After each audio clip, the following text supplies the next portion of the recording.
বন্ধু আমি তো একটা বিপদে হয়ে আইছি। কিতা বিপদ? বন্ধু আমার তো আজকে মোবাইলের লাস্ট কিস্তি, আমি কিছু টাকা দে, নাইলে আমার মোবাইলটা কিস্তি লাগি লই আইব কি। আমি তো জানিও আইসো তো দরকার লাগি টেকার লাগি, মানে টেকা টুকা আমার কাছে নাই, টেকা টুকা দিতে পারতাম না। তাছাড়া তোর মোবাইল যেবলা নিব কি নিলে কি নেবি, তাতে আমার কিছু করার নাই, মানে আমি টেকা টুকা দিতে পারতাম না। যা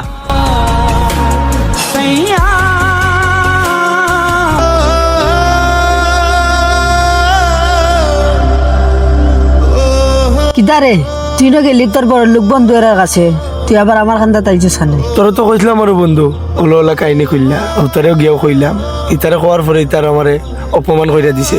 ওনার তোরে কিতা কইতাম দুঃখের কথা। গরিব বন্ধুরে ভাইয়া ও বড় লোক বন্ধুর কাছে গেছিলা, এই শুনতে দাম দিছিলা না, বড় লোক বন্ধুরা অপমান কইরা দিছে, গরিব বন্ধুর কাছে আইছো। তারা খান্দা তো গেলাম, তারা অপমান কইরা দিল, তোর খান্দা তো আইলাম বন্ধু, তুই অপমান হলি নি শেষ পর্যায়ে। আমি তোর খালি ভুল ভাঙ্গাইয়া দিছি, বুঝছস? তোর মোবাইলের কিস্তি ইচ্ছা করলে আমি আগেও দিতাম পারি। আমি একটা জিনিস দেখতাম চাইছি, তোর বড় লোক বন্ধু তোর লাগে কিতা করতে পারে।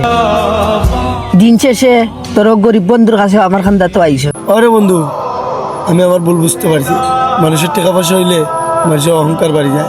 আচ্ছা তুই তোর ভুল বুঝতে পারছিস, যখন তোর কিস্তির টাকা দিলাম, যা কিস্তি দিয়া